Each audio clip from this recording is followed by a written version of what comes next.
Hello everyone, today's Monday, the 8th of August, 2011, and we had a bloodbath here today. The S&P 500 was down 6.5%. In fact, let's take a look at these numbers together. They're pretty amazing here. If you take a look, now we're down year to date 10.7% in the SPY, the NASDAQ down 7%, 23% loss year to date in these financials. So it just continues to be a brutal sell-off here. And, one thing that we were talking about last week was the increasing volume on each day, and we never know if it's washout volume till after the fact. And we had lighter volume today, but there's nothing obviously bullish about that, especially in the light of a 6.5% decline. These charts that we're looking at, by the way, are Realtick, and Realtick is the trading platform that I look at it each day here in these videos, and what I use for my own trading as well. So check out Realtick.com. They're offered through a bunch of different brokers as well.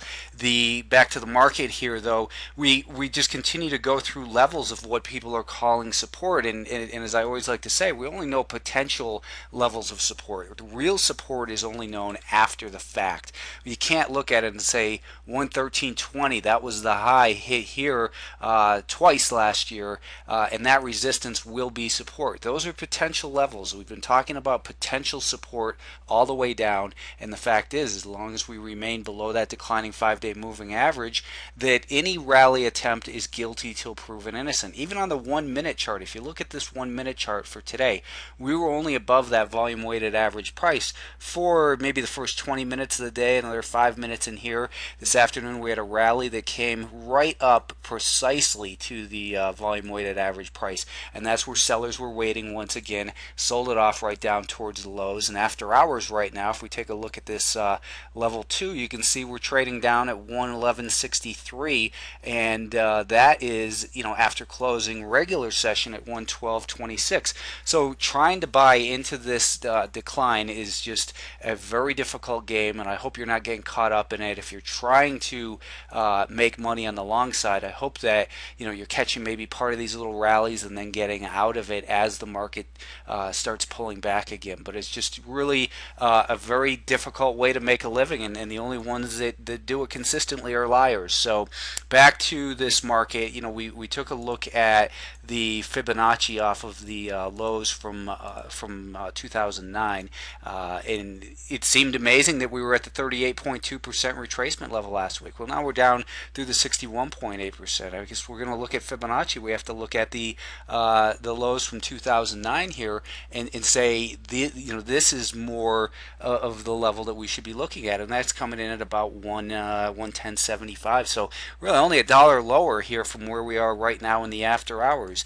If you're gonna play a bounce attempt, we want to see a pattern of higher highs and higher lows above the volume weighted average price to begin with, and then we want to see the market be able to confirm that and hold on to it, and then start to do some work on the 2-day volume weighted average price, the 5-day volume weighted average price.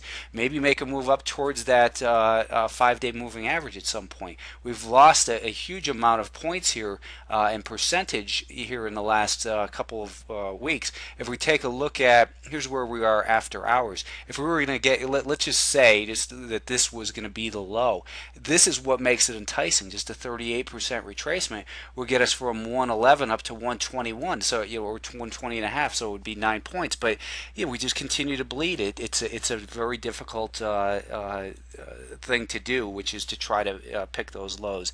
Nasdaq is really accelerating also to the downside, down 6% as well, after breaking that conjunction of the 50, the 100, and 200. I'm sorry, 100. The 50, the 100, and 150-day moving average, and then losing that 200-day moving average. All these levels that we were looking at as far as potential support have just been decimated. There's no way to look at this and say that anything here is as expected, but we broke that longer term uptrend line basically today on the open. We had held it from the 2009 low to the last year's low, and this last Friday we looked at the this level, which was supposedly a level of support that if broken we would head down towards that 50.5 level. We're at 50.5. What if this one breaks? Are we going to head down towards the next bigger level at 47 bucks a share? Don't think that that sort of thing cannot happen. We've seen it. People were comparing it to 2008. Look at these 3 weeks right in here where this market went from 42 down to 31. These big declines can and do happen. They're not the normal situation, but they're the 100-year storm that occurs every 3 to 5 years that we have to be on our toes for, and why we always play a very strong defense. The Russell was down 8.7% today.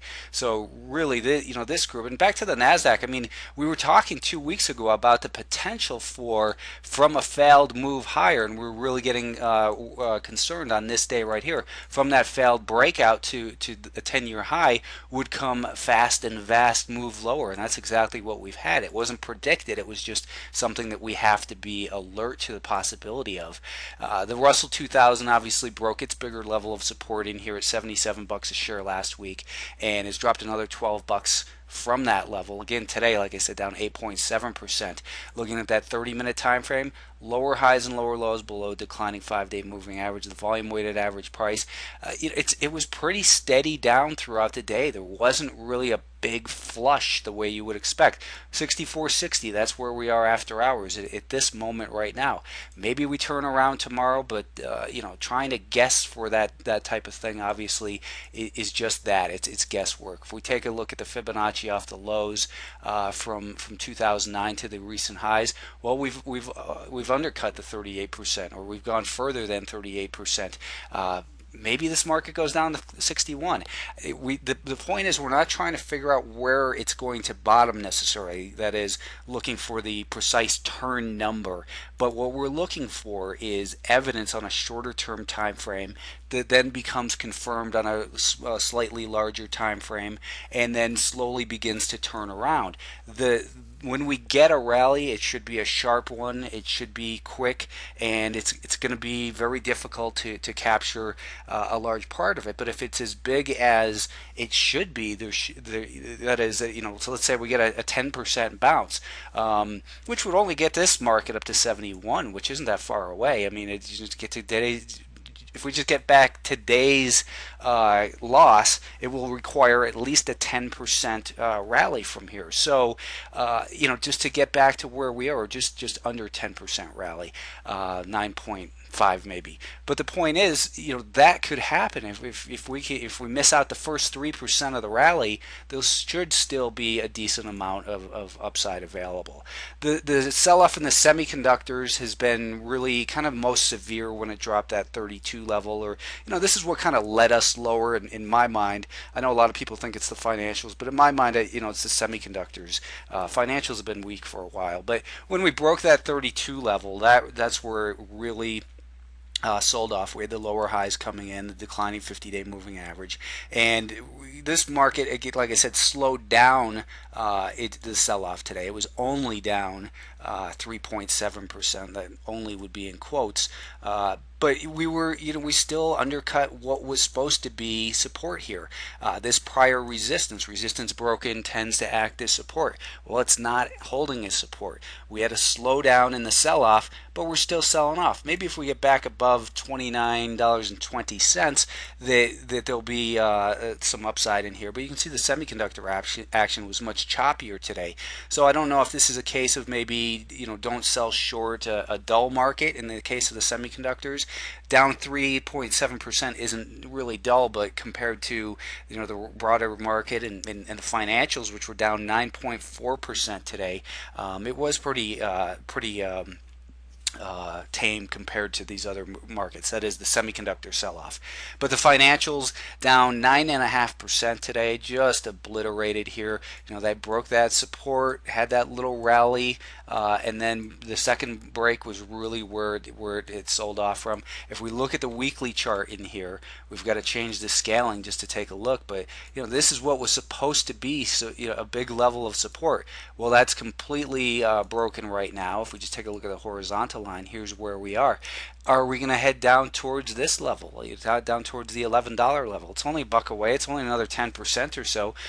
It's possible. So the theme here is I have no idea when this thing's going to bounce. I've tried my hand at it a couple times, even stupidly while the market's below the volume weighted average price. It didn't hurt me today. But if you're going to be playing that bounce game, and that's been my emphasis, is to look for the bounce here the last couple days. Obviously, the downgrade of debt changed that a little bit, but that's been my bias, is to look for a bounce, just because we're down so damn much that it seems like it should bounce. But I'm certainly not going to stand in the way of it and get run over and let it basically happen to me.